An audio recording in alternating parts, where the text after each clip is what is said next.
The National Weather Service in Wilmington has issued a severe thunderstorm warning for eastern Franklin County, Wayne County, Union County, Indiana, southeastern Fayette County, Indiana, until 6:15 p.m. At 5:16 p.m., severe thunderstorms were located along a line extending from 8 miles north of Hagerstown to near Lake Santee, moving east at 35 miles an hour. Hazard, 70 miles an hour wind gusts and penny-size hail. Source, radar indicated. Impact, expect considerable tree damage.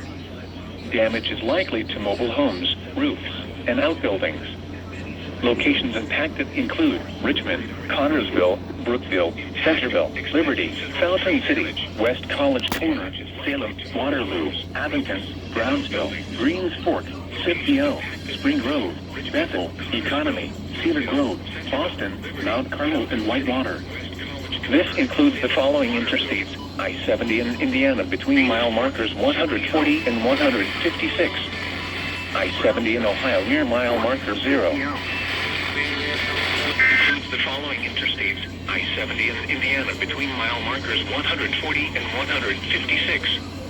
I-70 in Ohio near mile marker 0.